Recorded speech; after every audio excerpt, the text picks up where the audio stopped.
نحمده ونصلي على رسوله الكريم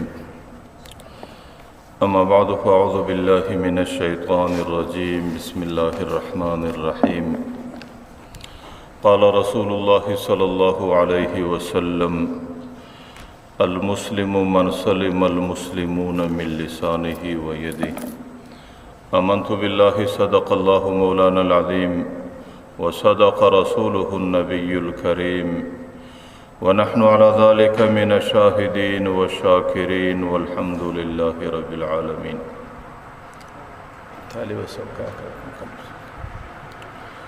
محترم حاضرینو، د مازدیګر وخت دی، د برکت وخت دی. کلر وخت سړی په مسجد کې د الله د دین د مذاکرې په خاطر باندې تیر کی، دا به غالبا د انسان د پاره د نقصان خبره نه وي. په تیر وعظ او په تیر درس کې ما د پیغمبر علیه الصلاۃ والسلام یو حدیث تاسو ته پیش کړی و چې پای کې پیغمبر علیه الصلاۃ والسلام د حقیقي مسلمان نشانه بیان کړی وي چې مسلمان چاته وي. حقیقي مسلمان هغه دی چې کوم چاته پیغمبر علیه السلام مسلمان ویلی دی، چې د کوم چا د پاره پیغمبر علیه الصلاۃ والسلام د مسلمانۍ نشانه بیان کړی دی، په هغه سړی کې دغه نشانی پکښي. نو زموږ معاشد موږ دین کې حقیقي مسلمان هغه پیغمبر علیه الصلاۃ والسلام د حقیقي مسلمان نشانه دا بیان کړی دا، المسلم من سلم المسلمون من لسانه و یده. په معاشره کې حقیقي مسلمان هغه څوک دی چې عام خلق د ژبې څخه بېغمه زندگی کولی سي، او عام خلق د لاس او د ژوند څخه بېغمه او هغه په سلامتیا کې او د دې په خاطر هغوی ته تکلیف نه رسیږي. نو مسلمان هغه دی چې د هغې د ژبې څخه، د هغې د لاس څخه، د هغې د ژوند د هرې کړنې څخه انسانان په سلامتیا کې پیغمبر علیه الصلاۃ والسلام حقیقي مسلمان دغه بللی دی. تاسو ګورئ دې حدیث کې لفظ د المسلم راغلی دی. د مسلم په لفظ کې درې لفظ دي، سین دی، لام دی او میم دی، سلام. او غالبا سلامتیم د دې لفظ سره وتلی دی. نو مسلم هغه چاته وایي، مسلمان هغه چاته وایي چې په هغې کې سلامتي پکښي. د چا سلامتي پکښي؟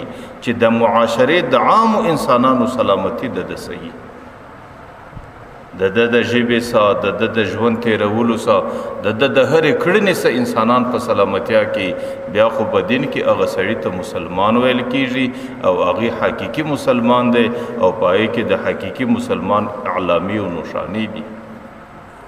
لیکن که چیرې د ژبې څخه خلک بېغمه نه وي او د لاس څخه خلک بېغمه نه وي، د همسایتوب څخه خلک بېغمه نه وي او د قرابت څخه خلک په سلامتیا کې ژوند نشي کولی، نو تیر وعظ کې ما دا درته ویله چې دا سړی قسم پر دې سړي باندې سړی دا فیصله نشي کولی چې دا مسلمان نه دی، د اسلام څخه وتلی دی، لیکن دې سړي ته مسلمان ویل او دې ته د مسلمان نوم ورکول او دا په حقیقي مسلمانانو کې شمارل دا مناسب نه بلل کېږي. ځکه پیغمبر علیه الصلاۃ والسلام د حقیقي مسلمان نشانه ده بیان کړې ده، المسلم من سلم المسلمون من لسانه و یده.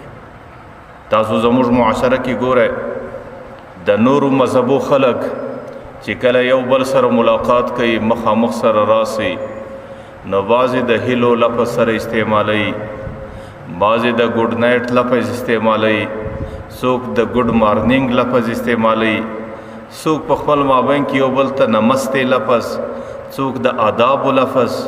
لیکن زموږ اسلام کې چې یو مسلمان د بل مسلمان سره ملاقات کوي، د هغې دپاره بهترین لفظ السلام علیکم، السلام علیک. او دا د مسلمان یو دعا ده، سړی پر تا د سلامتیا یي. د نورو مذاهبو په دغه د ملاقات په الفاظو کې هیڅ دعا نشته، لیکن الله تعالی مسلمانانو ته په خپل مابین کې د ملاقات دپاره هغه الفاظ ورکړي دي چې د هر یو هغه بل ته دعا ده. یو ورته السلام علیک پر تا د سلامتیا وي، بل ورته علیک السلام د سلامتیا دي پر تا باندې وي. ځکه زموږ دین کې سلامتیا ده. لیکن که چیرې یو سړی حقیقي سلام وایي السلام علیکم ورحمت الله وبرکاته، دا درې سره جملې، دا په حقیقت کې درې دعاګانې دي. ته هغه سړي ته وایه پر تا دې سلامتیایي او پر تا دې د الله رحمتونه وي او پر تا دې د الله د طرفه برکتونه وي. اوس که دغه یو د سلام دعا الله تعالی قبوله کړي، د هغه سړي د زندګۍ ډېر مشکلاتو سره اسانه شي. چې د یو سړي زندگی کې سلامتیا امراس او پر هغې کې د الله رحمتونه امراس، پر هغې باندې د الله د طرفه برکتونه امراس، په دې سړي کې په زندگی کې به بیا د څومره مشکلاتو څخه خلاصوالی راسي. لیکن په دې السلام علیکم د دې سره سره په څنګ کې دستي دا پیغام دی چې کله ته دې مسلمان ته السلام علیک، د دې دا معنا چې سړی زما د طرفه ته په سلامتیا کې بس، نه زه په ژبه تا ته تکلیف رسوم، نه زه په لاس تا تکلیف رسوم، نه به زما د یو ژوند د زندګۍ تېرولو د یو طریقې سره تا ته تکلیف وي. ځکه په دې سلام کې ته دستي درته دا پیغام ورکوې چې سړی زه مسلمان یم او مسلمان هغه چاته وایي چې د هغې څه بل په سلامتیا کې، نو ته زما څه نور په سلامتیا کې. ځکه مسلمان هغه چاته ویل کېږي چې هغې د ملاقات په اول پیغام کې، په اول کلام کې له خلکو ته د سلامتۍ پیغام ورکوي چې خلکو تاسو زموږ ته په سلامتیا کې یاست، موږ و تاسو ته کوشش نه کوو چې زموږ د ژبې یا د بدن د اندامو څخه تاسو ته تکلیف ورسېږي. پیغمبر علیه الصلاة والسلام دې حدیث کې 2 لفظ راخستی دي. اولنی لفظ مسلمان هغه دی چې بل مسلمان په سلامتیا کې من لسانه د ژبې څخه.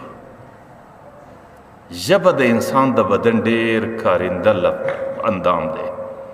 پیغمبر علیه الصلاة والسلام وایي جسمه صغیر، دا بدن ډیر کشنی دی، د انسان ژبه د 2 ګوتې مقدار ده، لیکن جرمه کبیر، خدا نه خواسته که دا پر ګناه باندې راله، په دې باندې بیا هغه غټ ګناهونه کېږي چې په نورو اندامو باندې نه کېږي.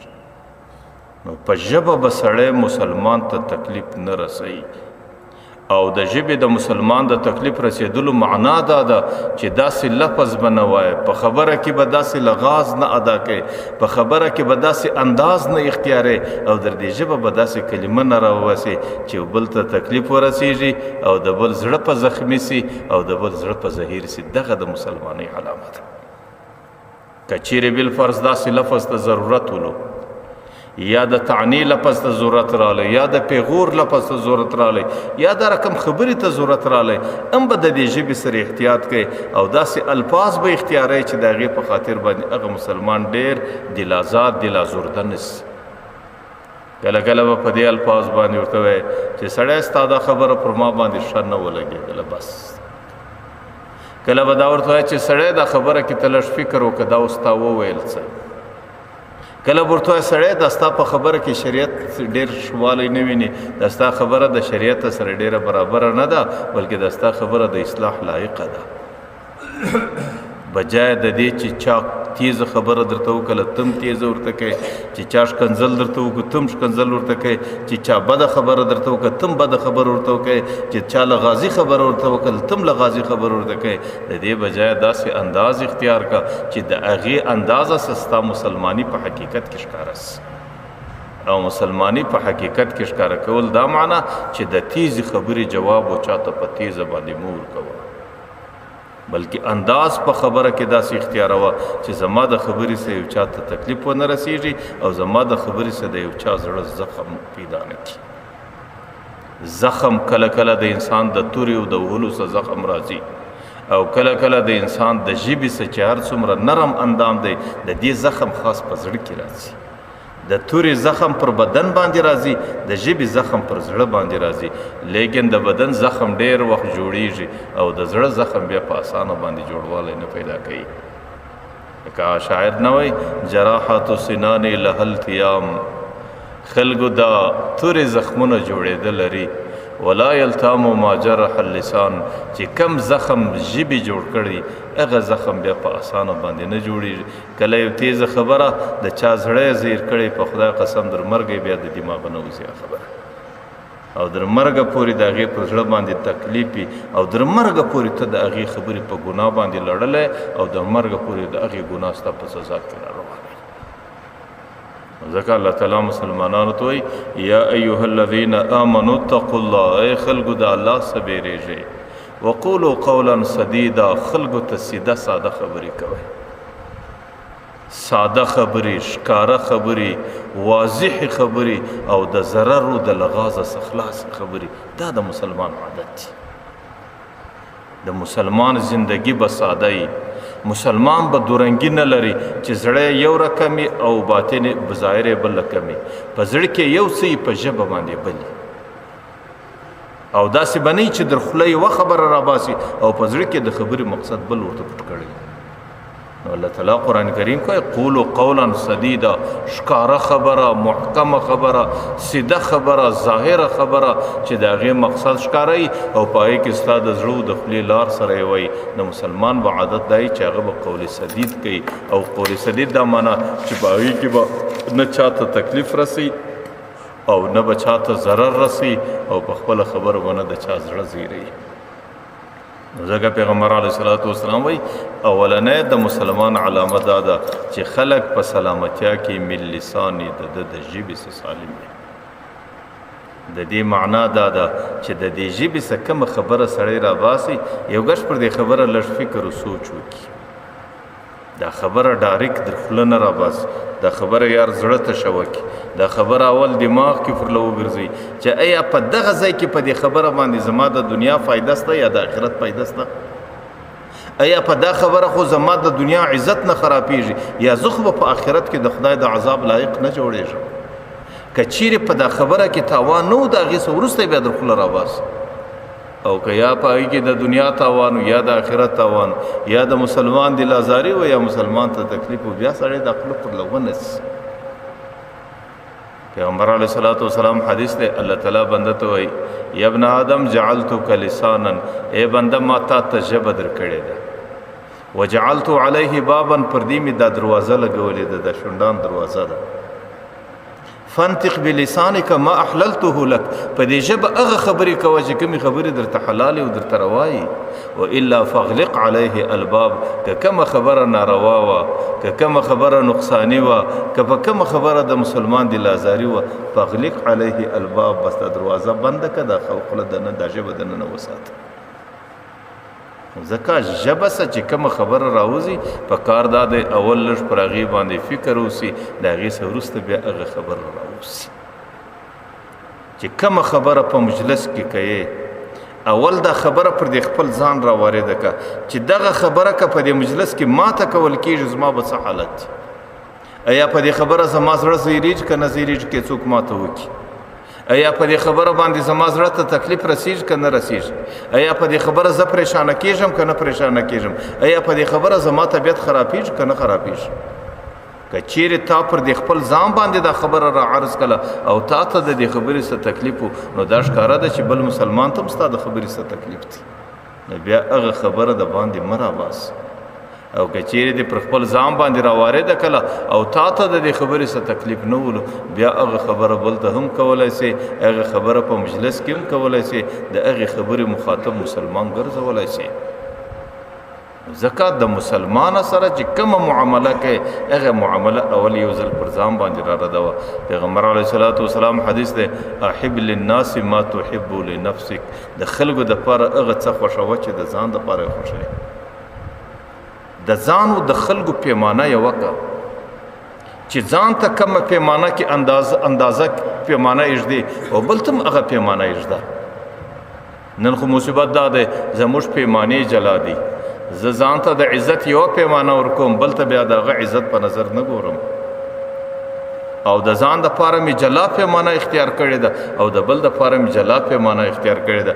چې کله پیمانې سره دوې سوې نو په دې وجه باندې په معاشره کې بره فساد هم ډېري. زه ځان عزتمن بولم بل څوک نه بولم، زه ځان د قدر لایق بولم بل څوک نه بولم، زه ځان لوړ سړی بولم بل څوک نه بولم، او زه ځان ته په یو نظر ګورم بل چا ته په هغې نظر نه ګورم، بیا په دې کې مشکلات راځي.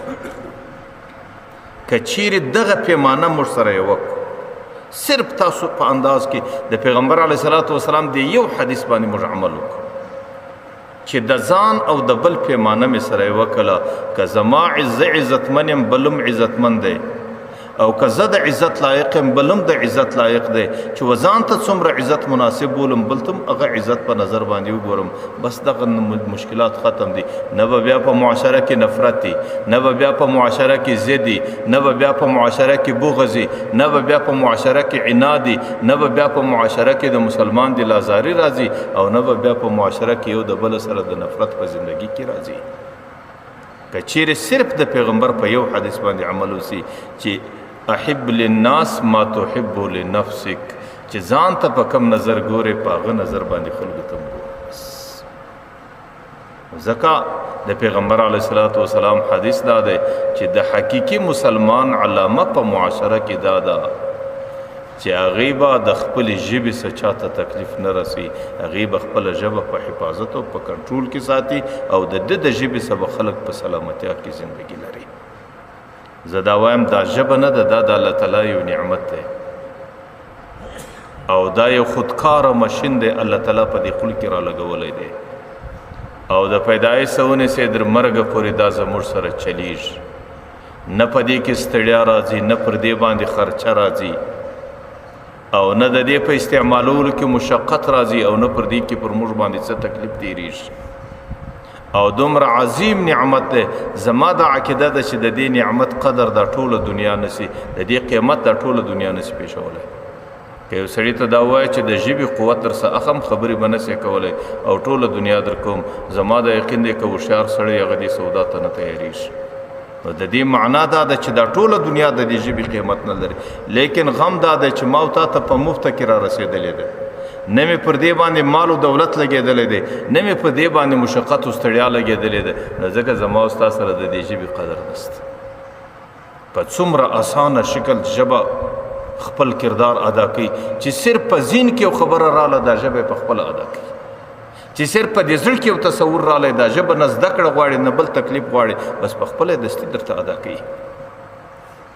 ځکه ژبه دا د الله تعالی نعمت دی او د دې نعمت پوښتنه الله تعالی کوي او دا نعمت الله تعالی د انسان دپاره ډېر عظیم نعمت ټاکلی دی. نو د دې نعمت قدر کول او د دې نعمت قدر دا دی چې ژبه په داسې شکل کې استعمال کړي چې د الله تعالی د رضا وي. په یو منټ کې دا ژبه انسان ته ډېر غټ اجر او مزدور پیدا کوي. یو سړی دی 100 کاله په کفر کې تیر کړو، 100 کاله په ګناه او په زنا کې تیر کړ، 100 کاله په ناروا او نافرمانی کې تیر کړه، لیکن په دې ژبه باندې صرف دا یوه کلمه په یو سکند کې ادا کیږي چې لا اله الا الله محمد رسول الله. الله تعالی د دې یوې کلمې په خاطر د 100 کالو ګناه ټوله ختم کړه. 100 کاله دی د الله دشمنو د دې یوې کلمې د ژبې په خاطر اوس د الله دوست. 100 کاله د زندگی جهنمی و د دې یوې کلمې په خاطر چې په یو منټ او یو سکند کې ادا کېدله، اوس د دې سړي زندگی جنتی زندگی سوه.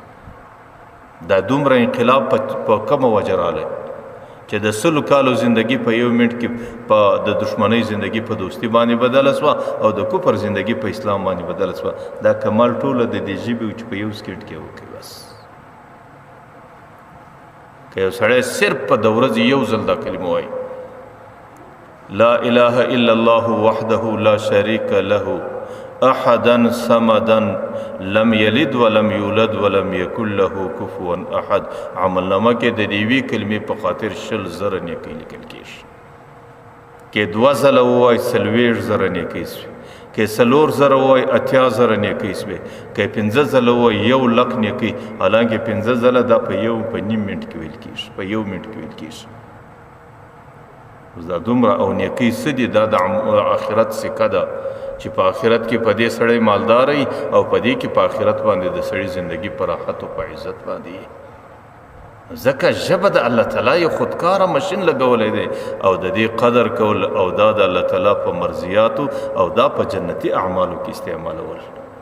دا د ظلم دی چې سړی د سهاره څخه په مجلس کې لګیایي. ژبه یو غچه ده چې بس خبرې په غچه کوي. ژبه یو د لړم نیش دی چې درد پر لنډه اړولی دی. دې ته لغازي خبره کړې، دې ته تیزه خبره کړې، دلته د غیبت مجلس کړی، دلته د بهتان مجلس کړی او په دې خبره د چا زړه زیر کړی او په دې خبره باندې چاته تکلیف رسولی. ژبه الله تعالی موږ ته د دې دپاره نه ده راکړې، دا امانت دی د دې د ما یلفظ من قول الا لدیه رقیب عتید. دا هره خبره چې در دې خوله راباسې الله تعالی پر دې باندې نګران ټاکلی دی، دا هره خبره لیکي، د دې هرې خبرې په قیامت کې ستاسو پوښتنه هم کېږي. پیغمبر علیه الصلاة والسلام حدیث دی هل یکب فی النار الا حصائد السنتهم.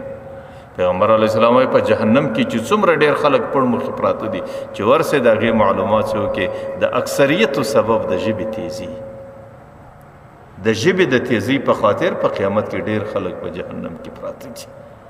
ځکه زه دا وایم چې دا کومه خبره سړی در خوله راباسي، کې په مجلس کې راباسي، کې د کور و زنانه ته راباسي، کې و بچانو ته راباسي، که د همسایګانو سره یې، که د قریبانو سره یې، دی لاش 2 منټه پر دې باندې فکر کوه چې دا خبره د کولو ده که نه ده، په دې که خبره کې زما د دنیا او د آخرت نفع سته که نسته، او که په دې خبره کې زما د دنیا او د آخرت نقصان سته. که نفع وله بیا یې کوه، که نقصان و بیا یې مه کوه. دا خبره که ته ما ته وایه چې یاره دا خو به چې د هرې خبرې څه مخکې زه فکر کوم نو زما ټوله زندګي به په سوچ و په فکر کې تېره شي. ګوره دا د مشق سره کار لري چې کله سړی دغه عادت روان کړي چې هره خبره به زه په فکر کوم، نو په ابتدا کې هره خبره د سړي څه 2 دقیقې سوچ و فکر غواړي، لیکن وروسته الله تعالی د انسان د فیصلې په قوت کې دونه تیزي راولي چې وروسته بیا ډېر کم سوچ و فکر غواړي. او چې کله نورم پر دا ترتیب باندې وچلې دی، آخر سړی یو داسې منزل ته ورسېږي چې الله تعالی د سړي د خولې څخه غلطې خبرې په خپله ختم کړي. هره خبره چې بې فکرې راباسي هغه سیده خبرې، هغه د مصلحت خبرې، هغه د ګټې خبرې، هغه د نفع خبرې، په هغې سره د مسلمانانو دل ازاري بیا نه کېږي. دغه د الله فیصله دا ده والذین جاهدوا فینا لنهدینهم سبلنا. الله وایي ته خو لږ محنت وکړه چې لار بیا زه څنګه اسانه کوم، ته خو پر دې خبره باندې لږ فکر روان کا. الله تعالی وایي دغه فکر زه کوم، او د دې څه مخکې الله تعالی وایي د فیصلې او د خبرې قوت دستي زه په خپله په دماغ کې در اچوم. ځکه په دې باره کې ډېر احتیاط کول. پیغمبر علیه الصلاة والسلام حدیث دی چې مسلمان حقیقي هغه څوک دی چې د هغې د ژبې سا، د هغې د لاسه سا، د هغې د زندګۍ سه خلک په عمل کړي. زه عام طور یو خبره داسې ښکاره کوم چې زموږ او ستاسو زندګي په عجبه دور کې راغلی ده. د معاشرې هغه ستړی دور دی او د میډیا دور دی، او هر سړی خپلې خبرې برملا په هر میدان باندې ښکاره کولی شي، او داسې ستړی دور دی چې هر کشر سړی، د هر کښتې درجې سړی هر څومره لوی خبره هر چاته کولی شي. نو ځکه دا ژبه دا نه معنا چې خبرې دي، ژبه دا معنا د ټلیفون او دغه رقم د میډیا پر صفحه باندې چې کم شی سړی وړاندې کوي او چې کم پیغام دنیا ته پیښوي، په هغو ټولو کې پکار دا دی سړی احتیاط وکړي چې زما د دې پیغام سه او زما د دې قول سه، زما د دې وینا سه خو به د چا دل ازاري نه کېږي. ما درته ویل چې نن هغه دور دی چې هر څومره کوچنی سړی چې دی هغه هر څومره لو خبره کولی شي، او هر څومره د کښتې درجې سړی هغې د لوی درجې پر سړي باندې هر څومره بهتان ویلی شي، او د هغې هر څومره دل ازاري کولی شي. خو زه دا وایم که ژبه تاسو غلطه وچلوئ، یو د عامو خلکو متعلق ژبه غلطه چلول دي، لیکن نن د دنیا داسې لپنګام په دنیا کې ورته ناست دي و دې میډیا ته چې دا معلوم د هغې در شا د چا سپورټ دی، نه معلوم چې د هغې در چا محرکیت دی، چې هغې په دې میډیا کې ډېر خوند او ډېر شوق په دې کې اخلي چې هغې د وخت پر دینداره خلکو، پر علماو، پر نیکانو، پر بزرګانو خلکو باندې بهتان ولګوي، طعن ور باندې ولګوي، او د هغوی دل ازاري د ټولو څه مخکې وکړي. نن د دنیا دور دی ته دی. خو زه دا یو خبره برملا کوم چې ګوره د دې څه مقصد څه دی. د دې څه مقصد دا دی چې د علماو د دیندار خلکو د معاشرې په مابین کې تفریق راولي، نفرت راولي. زه ورته وایم کم نصیبانو که چیرې دغه معاشره د علماو څخه متنفره کوي، دغه د دین احکام، دا د دین مسلې او دا د دین رهنمایي او دا د دین ویناوي به بیا شیطان درته کوي، څوک به درته کوي. علما هغه خلق دي چې ستاسو ټوله زندگی د خدای په ذات قسم د علماو په خدمتو په دې کې تېره سي او د خپل وطن ټوله دولت پر دې علماو باندې خرڅ کړي که د هغې احسان ادا کړي چې ستا نسلونو ته 1400 کاله بعدم کلمه چا راورسوله او په کلمه باندې چا مشرف کړه. پیغمبر علیه صلات وسلام خو په 23 کاله نبوي زندگی کې د دنیا څخه رخصت سو او 1400 کاله کېږي په دې نسلونو کې اسلام را روان دی. چا را رسولی دی؟ ستا د بچی په غوږ کې اذان چا وکړي او ستا د پلار د جنازې لمونځ چا وکړي او تا ته د خپل زنانه روا په نکاح باندې چا کړه؟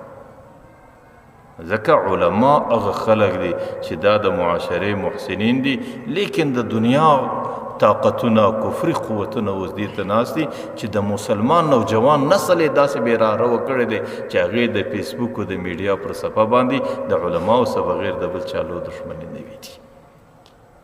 ځکه دې خبرو کې لږ پام کوئ. زه دا وایم چې د عامو خلکو غیبت به وکړئ، ځکه دا غوښه ده، غیبت د بل چا کول دا د مسلمان غوښه ده. لیکن کمې د علماو غیبت وکړئ. د علماو غیبت هغه ډېر دروند دی.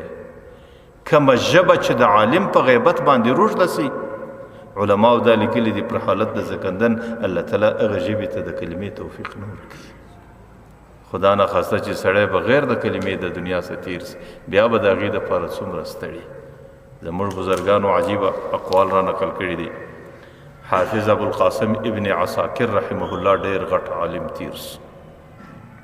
هغه یو مجلس کې خپلو شاګردانو ته وصیت و نصیحت کوي.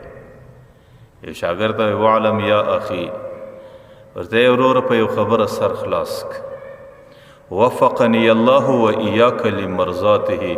الله تعالی دې ما او تا ته د نیکو کارو توفیق راکړي. هغه خپل شاګرد ته وایي وجعلنا ممن يخشاه ويتقيه حق تقاته. الله تعالی دې ما او تا د هغه خلکو څخه وګرځي چې د الله څخه بیریږي او د تقوا زندگی کوي او د حق تقوا زندگی کوي. بهر ورته وروره یو خبره درته کوم، غوږ ورته ونیسه. ان لحوم العلماء مسمومه، ورته د علماو غوښه چې ونه خورې دا ډېره زهریله ده. او چې کم څوک د علماو غوښه خوري او چې کم څوک د علماو عزت خرابوي، ورته د هغې کې د الله تعالی عادت معلوم و ښکاره دی. ورته ان من اطلق اللسان فی العلماء، چې کم څوک خپله ژبه د علماو متعلق آزاده چلی، والله الله قبل موته بموت القلب. الله تعالی د مرګ څخه مخکې په یو مرض اخته کوي، هغه مرض د زړه مړتیا، د زړه مړ او د زړه د مړتیا معنا دا ده چې بیا الله تعالی د دې زړه څخه احساس ختم کړي. بیا دا زړه د نیکو د بد تمیز نسی کولی، دا زړه د روا او د ناروا تمیز نسی کولی، دا زړه د حلال او د حرام تمیز نسی کولی، او دې زړه ته الله تعالی د توبې کښلو توفیق نه ورکوي. او چې کله د توبې کښلو توفیق یې نه کوي ور، بیا په دغه ګناه چې کومه ګناه انسان د هغې د توبې کښلو توفیق پیدا نه کړي، هغې ګناه باندې الله تعالی په جهنم کې هغه بنده ته ضرور سزا ورکړي. ته ګوره د علماو د عزت خرابولو الله تعالی یو عادت جوړ کړی دی. هغه دا دی چې کم څوک د علماو عزت خرابوي، الله تعالی د زړه په مرګ اخته کوي، او د زړه په مرګ چې څوک اخته سو، د هغې څخه د انسانیت او د غیر انسانیت احساس بله ختم سي. هغې د حلال او د حرام، د روا او ناروا بیا هېڅ تمیز نه لري. هغې د زندګۍ په دورانیه کې د یو حیوان په شکل باندې جوړ سي. علامه عبدالحی لکنوي رحمه الله ډېر لوی عالم دی، زموږ بزرګان فتاوی لکنویه کې لیکلی دي. هغه وایي که چیرې یو سړی په یو عالم پسې تیزه خبره وکړي، پر یو واټساپ باندې پوسټ پسې وکړي، پر یو فیسبوک باندې یو پیغام پسې نشر کړي، که چیرې د هغې مقصد دا وي چې د علم بې احترامي کوي، د علماو بې احترامي کوي، نو فقهاو ښکاره لیکلی دی چې دا سړی کافر سو. د دې سړي ښځه پر دې سړي باندې طلاق قسمه، او د دې سړي پر حالت د زکندن کلمه نه ورته ویل کېږي، او دا سړی د مرګ بعد د مسلمانانو په اداره کې نه پټېږي. د هندوستان ډېر لوی عالم دی او غالبا د ډېرو علماو مشر استاد دی. لیکن که چیرې یو سړی په یو عالم پسې پوښ په دې نیت باندې کوي چې زما د علم او د علماو څخه نفرت نه دی، خاص د ده سره مې شخصي تضاد دی، نو بیا هم هغه دا لیکلی دی چې دا سړی په دنیا کې بدترین فاسق و فاجر بلل کېږي، او د الله در غصه لاندې کېدل او د قیامت په میدان کې د عذاب سره مخامخ کېدل، په دې کې د دې سړي متعلق کې وزره شک شبه نشته. نو ځکه دا درنې خبرې دي خلکو. پیغمبر علیه الصلاۃ والسلام من تکلم بکلام، کله کله یو سړی د دنیا کې یو خبرو کې یاره په مجلس کې ګپه ده، د یو عالم چم وکړي، د یو عالم پسخن ووایي، د یو عالم طریقه کې صرف په دې نیت باندې مجلس پرته ده. یو سړی کله کله یو خبره وکړي او ما یتبین فیها، د بخاري شریف روایت پای کې څه نه وګڼي وایي مجلس ولو، لیکن یهوی بها فی جهنم ابعد ما بین المشرق والمغرب. الله د دې وی خبرې په خاطر د جهنم داسې کندې ته ورشوه کی چې د هغې سر و فای د مشرق و مغرب سره لري. ځکه د خولې سره ډېر احتیاط کول او خلا او ژبه په ښه انداز باندې استعمالول او پر هغې باندې کنټرول لګول او ځان په معاشره کې عاقل جوړول. هغه مقوله به غالبا لسان العاقل فی قلبی، د هوښیار سړي ژبه په دې زړه کې د زړه څخه خبره راباسي، په زړه کې فکر پر کوي. و لسان الجاهل فی د بې عقل سړي د نادان سړي ژبه په دې خوله کې چې پر خوله باندې څه ورغه وایي. ځکه دې باره کې لږ ډېر فکر کول. غالبا علامه عبدالوهاب شعراني رحمه الله زموږ په صوفیه ګرامو کې ډېر د لوړې درجې صوفي دی. هغه یو کتاب لیکلی دی، د کتاب نوم دی عهود محمدیه. په هغې کې خپلو شاګردانو ته یو خاص خبرې لیکلي دي. هغه وایي ګوره موږ د پیغمبر علیه صلات وسلام سره پر یو خبره باندې بیعت کړی دی او د هغې څه موږ دا عهد څه کړی دی چې پیغمبر علیه صلات وسلام موږ ته دا پیغام پرېښی دی چې تاسو به د علماو قدر و احترام کوئ، ځکه دا زما روحاني اولاد دی او دا زما روحاني میراثخواره دي. تاسو به د هغې قدر و احترام کوئ او هغې ته به د تعظیم و د اکرام په خاطر ګورئ او د هغې متعلق به ستا داسې دا عقیده چې د دې خلکو احسان موږ نسو ادا کولی، که د خپل وطن ټول مال و دولت پر دوی باندې صرف کو او که د خپلې زندګۍ ټوله دورانیه د دوی په خدمت کې تیره کو، د دې خلکو احسان موږ نسو ادا کولی. بیا ورته وایي و دې ته په سپک نظر و د اهانت په نظر مه ګورئ، ځکه د دې اهانت او سپکاوي نعوذ بالله در محمد رسول الله پورې رسیږي. تفسیر کبیر یو حدیث را نقل کړی دی، من اهان عالما فقد اهان العلم، چې کم چا د عالم اهانت سپکاوي وکړي هغې د علم دا وکړي. او من اهان العلم فقد اهان النبي، چې چا د علم سپکاوی وکړي هغې د نبي سپکاوی وکړي، ځکه علم د نبي سره غلطي. او من اهان النبي فقد اهان جبريل، چې کم چا د نبي سپکاوی وکړي هغې د جبرائیل سپکاوی وکړي. او من اهان جبريل فقد اهان الله، چې کم چا د جبرائیل سپکاوی وکړي هغې د الله سپکاوی وکړي. او من اهانه اهان الله اهانه الله یوم القیامه، د هغې د سپکاوی اثر به بیا دی د قیامت په میدان کې وویني چې دی په دنیا کې د الله تعالی سپکاوی کوي، نو بیا به الله تعالی هغه سپکاوی به ده ته د هغې بدله به الله د قیامت په میدان کې ورکوي چې بیا به د قیامت په میدان کې دی د کوم سپکاوي سره مخامخ کېږي. هغې دا لیکلي دي چې خلکو علما دا د الله تعالی قاصدان دي، د الله استازي دي، الله تعالی د دې امت د قاصدو د استازیتوب دپاره انتخاب کړي دي. دې امت ته د الله پیغامونه را رسوي او د الله پیغامونه ورته بیانوي. او تاسو په دې عرب کې ګورئ چې کوم بادشاه یو چاله استازي او قاصد ورواستوي او چې کله هغې قاصد ته څوک بده وینا وکړي یا د هغې بې عزتي وکړي یا هغې ته ښکنځا وکړي یا د هغې بې قدري وکړي، قاصد چې برته دی خپل باچا له راسي او دا ورته وایي چې زما هلته بې قدري وسه، باچا په ډېر غور سره د هغې خبره اوري، دستي ورته وایي څه درته وویل، څه در سره وکړو، تا څه ورته ویل، دوی څه درته ویل.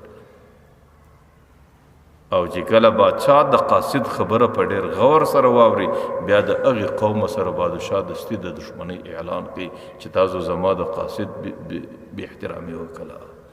خلکو په خدای قسم علما د الله قاصدان دي، د الله استازي دي، دې قوم ته د الله پیغامونه پېښوي. که تاسو د دغه استازو بې قدري وکئ او دې استازو که خپل رب ته ستاسو خلاف خوله وازه کړه، بیا به د دې مځکې خیر نه، بیا به د دې امت خیر نه، بیا به د دې انسانیت خیر نه. په خدای قسم که پر دې مځکه بیا څوک د ارامه شپه تېره کړي، ځکه الله تعالی بیا د علماو اواز په ډېر غور سره اوري. او چې به کوم بادشاهت یو بادشاه خپل استازی ورواستي او په هغه بادشاهت کې د استازي قدر اوسي نو بیا بادشاه هغه قوم ته هغه قبیلې ته په ډېر عزت او احترام ګوري چې دې زما د استازو قدر وکړي او زما د استازو عزت او احترام یې وکړي. آخرنۍ خبره درته کوم، حضرت علی رضی الله عنه یو خبره را نقل کوي، هغه وایي چې کله په امت کې 3 خبرې زیاتې سي الله تعالی دا امت په 4 مصیبتو کې مبتلا کوي. یو خبره دا ده چې کله په امت کې د علماو سره د انسانانو بغض او عناد سو او د علماو اهانت او سپکاوی روان سو او د امت د مالدارانو پیسې هغه ټولې پر بلډینګو باندې رالې دویم او په ښار کې لوړ لوړ بلډینګونه جوړیږي او هغوی پر عامو کورو باندې غالب سو او دریم چې کله خلک لور خور و چاته په نکاح باندې ورکوي د هغې د دیندارۍ خیال نه ساتي، د هغې د فرهزګارۍ او د تقوا هېڅ خیال نه ساتي، صرف د هغې و دولت ته ګوري، د هغې و منصب ته ګوري، د هغې و جایداد ته ګوري. و یاره دا ښه دولتمند سړی دی، دا منصبداره سړی دی او دا داسې جایدادمند دی او د دې سره مال و دولت ورسره دی او دا د حکومت پلانکی نوکري لري. نو چې په معاشره کې د علماو سره بغض او د معاشرې د انسانانو ډیر زور پر مال او دولت پر خټو باندې پر بلډینګو باندې دی او د انسانانو د نکاح معیار هغه تقوا او دینداری نسی بلکې مال او دولت او منصب سي، الله تعالی د دغه معاشرې پر انسانانو 4 تکلیف ایږدي. اولنی تکلیف دا ور باندې ایږدي چې بادشاه به ظالم ور باندې راځي، بادشاه به ظالمي او هغوی به د دوی سره ظلم کوي، نه به یې پر دوی باندې زړه دردیږي، نه به یې پر دوی باندې همدردي راځي او نه به یې د دوی د رعیت څه خیال ساتي، هغوی به ټوله خیال د ځان ساتي او د خپل عزت او د خپل راحت دپاره به عوام او رعیت مستعملوي. او دویم چې دغه نږدې نږدې حاکمان در باندې مسلط دي دا به ټول خاینان دي. تاسو نن ګورئ چې کله په دې کوڅه کې غل ونیسي، چې کله در شا وی اخر به ملګری حکومت او چې کله نیول سوی 5 وار به هم رایله کېږي چې ورته څنګه رایله سو د دې پلانکۍ سپارښي رالی پلانکۍ سپارښي چې ګورئ د ده سره په غلا کې د حکومت منصبداران شریکان شي. نو اولنۍ سزا الله تعالی به باچا ظالم ټاکي او دویمه سزا دا د الله تعالی به حاکمان پر دې خلکو باندې دغه نږدې حاکمان به خاینان او دریمه سزا دا د الله تعالی به په بې برکتي باندې د خلک مبتلا کی. برکت او بې برکتي دې ته نه وایي چې مال به لږ یا به ډېرې، برکت دا معنا چې برکت به الله ځین پورته کړي، د دې ماله څه به سړی خوند نسي اخیستی، دا مال به د دې باندې براحت او سکون او ارامه زندگی سړی نسي پیدا کولی. مال و دولت د دې دپاره دی چې سړی د اسانۍ زندگی تیره کړي، لیکن تاسو زموږ معاشره کې نن ګورئ خلک څنګه دي چې کله وله ورسې په ښه بلډینګ کې به پراته وي، چې وله ورسې وهر رور ته به جلا موټر ولاړي او سهار ماښام به ګوله نودی، سهار چې پر راوځي د یوې مور د یوې پلار څه به پیدا سوي داسې به وله ګوري لکه دشمنان او پر معمولي شی به په کور کې وله رسېدلي او ښځې به زله خلاصوي. دغه ته انساني زندگی بولي چې په دې کورو کې روانه، حالانکه د دې کم نصیبانو کم شي کم نه، صرف الله برکت او راحت ځین ختم کړي او ښه جایدادونه به لري، باغونه به لري، وطنونه به لري، پر اسکونو باندې به آبادي چې ګورې داري به په غاړه توپکې ولري د پلانکي سره مدعا او دښمني لري، بیا به دی پر ټولو کور باندې د شپې د مدعیانو سره پیره کوي. اوس دغه جایدادو دغې باغو ده ته څه ګټه وکړل، دا وطنو څه ګټه وکړل چې د سړي ژندګي د بل په مدعا او په بدي کې تېرې شي. چې کله ماښام سترخانه وارځي بهترین نعمتونه به پراته وي، صاحب بهادر لاس نسي وروړلی، ولې دی یا شوګر دی یا کولیسټرول دی یا د وینې غوړ دی یا د وینې چربي دی. ماخستن به ښه بستره او ښه کولر به ورته لګېږي او ښه پلنګ و پسته کټ وي، لیکن دی چې پر پرېږدي ټوله شپه پر اورېدله خوب نه ورځي، اخر به د خوب ګولۍ خوري، د خوب په ګولۍ به ځان خوب راوځي.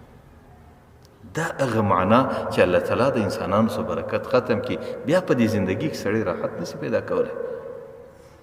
نو اوله سزا به الله تعالی دا ورکوي چې ظالم بادشاه به وي، او دویمه سزا به دا وي چې الله تعالی به پر دې باندې حاکمان خاینان ټاکي او بله سزا به دا ده چې الله تعالی به پر دوی باندې کاختي راولي او څلرمه سزا دا ده چې د دشمنانو به پر دوی باندې فی در فی حملي، لیکن دا کم بخته قوم به د هغې د جواب توان نه لري. تاسو نن په دنیا کې وګورئ کم حالات د دشمنانو کمې حملې دي. تاسو چې صرف د خلیج نقشه اوس مخ ته کښېږدئ، پر دې باندې چې کم اسرائیل پراته دي دا د یو سره ټکي مقدار دي. پر دې باندې څومره ملکونه راګرځېدلي دي، صرف دا هندوستان په یو اړخ کې دی، دا ټول مسلمانان پر راګرځېدلي دي. لیکن د دې یوې نقطې د دې یوې سرې نقطې څخه دا ټوله خلیج دا ټوله مسلمانان ځان بېغمه نه بولي. څوک یې در زګره لاندې کو د هغې بچیان یې قتل کو، بل د خپل وار انتظار کوي چې اوس ما وار دی څه ویلی نه سي، بل د خپل وار انتظار کوي چې اوس ما وار دی څه نه سي ویلی. د هغې وجه دا ده چې دا ملکو کې تاسو وګورئ چې د علماو کم حالت.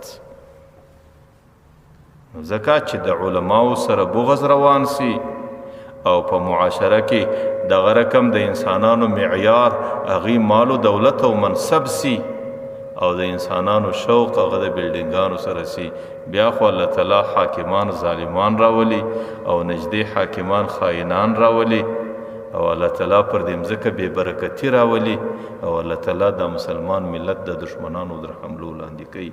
دا د حضرت علي قول دی او حضرت علي د ځانه قول نه کوي، د هغې قول د محمد رسول الله قول دی او محمد رسول الله د ځانه خبره نه کوي، د هغې قول در حقیقت د الله قول دی. چې سړی د خپله زندګي ته وګوري، د پیغمبر علیه السلام او د حضرت علي داسې اقوال دي لکه دغه ورځې چې هغو په سترګو لیدلي، بیا 1400 کاله مخکې دا خبرې کړي. نو الله تعالی دې پر موږ او تاسو باندې رحم وکړي چې پیغمبر علیه السلام د حقیقي مسلمان کومې علامې ټاکلې دي، الله دې زموږ په زندګي کې هغه علامې پیدا کړي.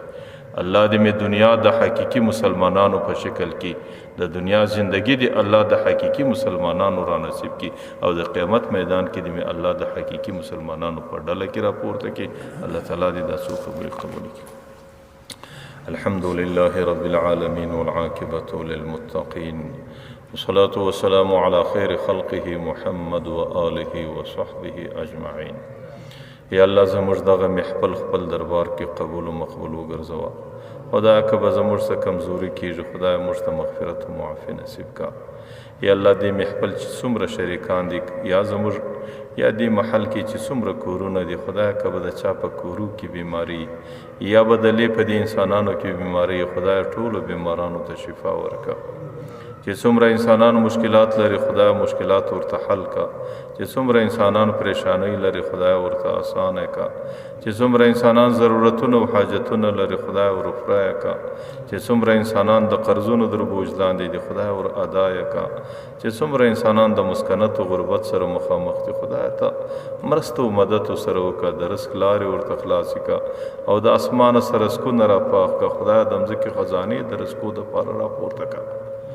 د ټولو مجاهدینو جهادونه قبول کا، د ټولو مبلغینو تبلیغونه قبول کا، د علماو محنتونه قبول کا، د صوفیانو مجاهدې قبول کا. چې څومره مردگان زموږ مور و پلار په قبرو کې دي، خدای قبرونه جنتونه کا. خدای قبرونه د جنت د نعمتو ورډکه. خدای د قبر زندگی د دنیا د زندگی سره ورته آسانه کا.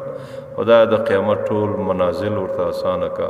خدای زموږ د مرګ بعد موږ ته د درانه منازل په آسانه شکل او په خوشحاله شکل را باندې تیر کا. خدای زموږ دعا قبول کا. وصلی الله تعالی علی خیر.